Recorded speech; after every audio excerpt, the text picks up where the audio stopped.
So we are currently in the process of scaling an account pretty aggressively. The goal is to get to 100K per month as like a short-term goal. We're currently at 56K, so we're about halfway there.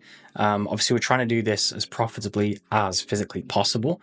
But keep in mind that we literally started this account less than a year ago at zero, so it is quite literally 0 to 100K as a journey, and so far, yeah, we're about 50% of the way there. So I wanted to give you a bit of a breakdown and show you what that looks like on the inside, because I know a lot of you guys loved the last video that we did where we did a breakdown of the ad account and the back end of a brand that we did about 470K pounds with last month, and generated about 161K in profit there. A lot of you guys reached out to me on Instagram, and we actually did some ad account audits off the back of that, and some of you guys are already getting better results as a result of that, so that's absolutely awesome. But yeah, if you don't know who I am, my name is Lewin. I've profitably generated over $40 million in online sales for Shopify stores. Personally made 7 figures as a result of doing so. Not saying that to gloat or to brag, that's just purely so that you know that I'm somewhat qualified to talk about this. So let's jump into the numbers and the metrics on the back end. Now, here we go with the metrics. So as you can see here, last month, 56K 903 is what we did in revenue. This equated to 15,350.78 in profit, in net profit, that is, with a blended CPA of just under $30. Blended ROAS just under 4x, so 3.92x. New customer ROAS was very, very similar to the blended ROAS at 3.7, because again, this is a brand new brand. This is literally like a year ago, they had 0 revenue, like nothing, nada, completely dormant, completely like had absolutely nothing. So pretty much all of the sales we're getting right now is completely new customer acquisition. And we are in the process now of basically like implementing all of the email flows and the win backs and starting to do email campaigns now to make sure that people are coming back, because this is a clothing brand.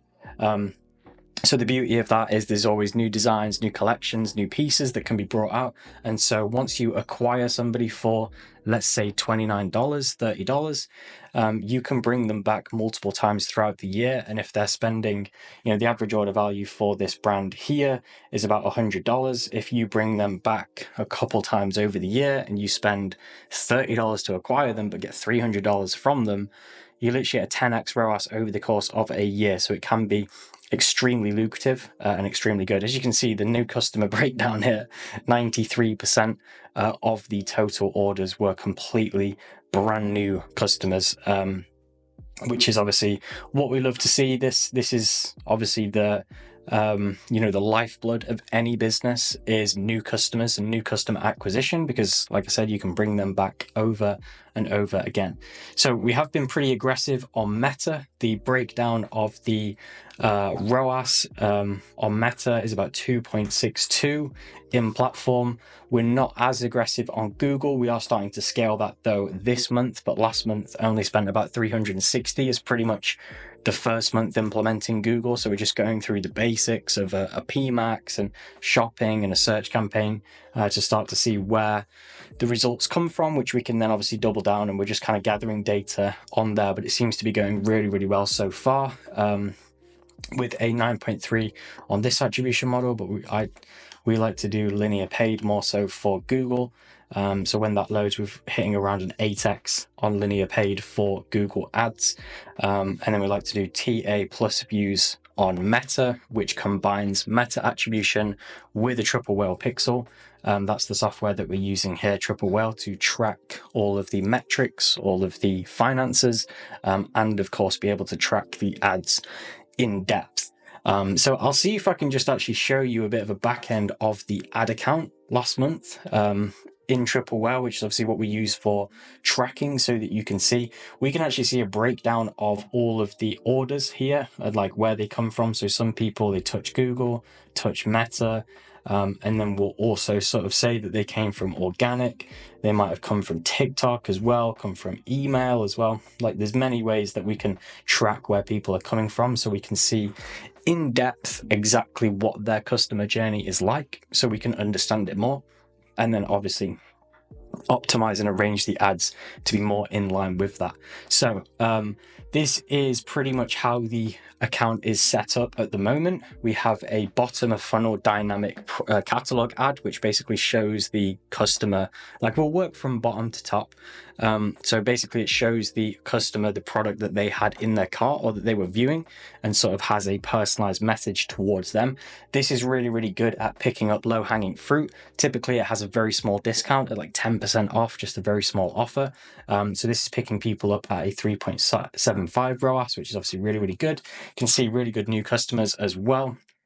3.35 on the new customer ROAS. And then we have a top of funnel catalog, which is pushing any item in the catalog. All of the catalog is like a catch-all to all of the audiences that we want to hit, every demographic and everybody in every geography, like every location. This is really, really good for when you go down into the ad account, you do a breakdown of what product is being shown the most.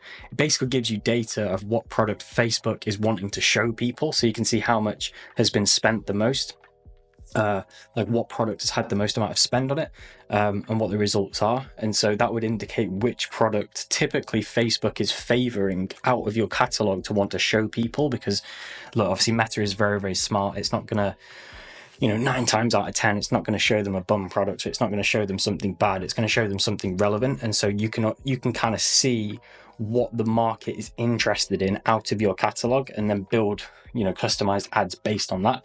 Then have a retargeting. Typically this is about 90 days. It's not too long. And this is doing a good job of, again, picking up low hanging fruit. And then we have the big boy top of funnel ABO. So you can see obviously 12K spend on the ABO, 1K on retargeting, just under 1K on the catalog catch-all, and then about 200 on the add to carts and view content catalog ad. So we have a mix of different regions and locations and audiences in here. So we have a mix of a lookalike, we have broad, we have the different geography, different locations. You can see we are trying to push into the US most heavily, more than anything else. It seems to do really, really good in the US. The US has the strongest conversion rate, and so we are doubling down on that. The ROAS doesn't look quite as good here in platform, as we are scaling the spend and obviously doing multiple bits of testing. So if we look in here, we have a myriad of ads. We have a lot of ads in here, which obviously a lot have been turned off. Obviously there's more here that have been turned off as well, where we're sort of trying to narrow down, and it seems like this one here has done the best, which obviously that's where most of the spend has gone into. So that's basically a breakdown of the actual Meta ads. I won't go too much into the Google ads though, because again, it's only spent $300. It probably won't be too interesting. But yeah, so again, it's not going too bad in terms of scaling. The goal is to get to 100K. We are currently at 56 as of last month. We are on track to beat that this month. By how much, we're not too sure, but obviously we've scaled the spend by about 80%. It's at 78.88% here. And the ROAS has actually increased as of last month, even though we've pumped up the spend by 80%. And of course, the net profit has improved by 80% as well, which is obviously really good to see, because, a lot of the time, the spend and the profit won't scale in a linear fashion. You won't see the scale, typically you'll increase the spend, the ROAS will go down a bit, you'll do more profit because of scale, because of more volume, but it won't be as linearly attached as this is, which is obviously really good to see. We'll see if this obviously holds up for this month as well. We will obviously have to see. But overall, things are going well. This is a fashion brand, so we're going to be working on the back end to make sure that every purchase that comes through, every new customer that comes through into this funnel is purchasing multiple times over.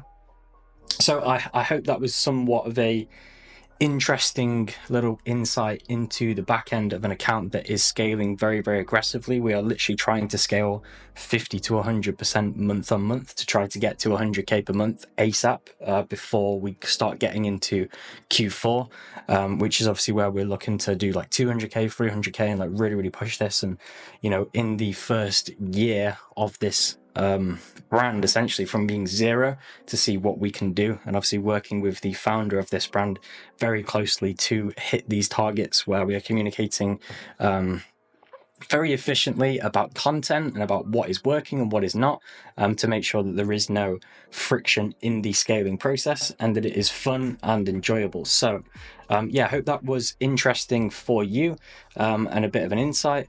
If you do have any questions, drop them in the comments. Do reach out to me on Instagram if you would like me to audit your account. I know a lot of you guys got a lot of value from the couple of audits that we did recently off the back of the last video. But yeah, if you did enjoy that, let us know in the comments. But I will catch you in the next one.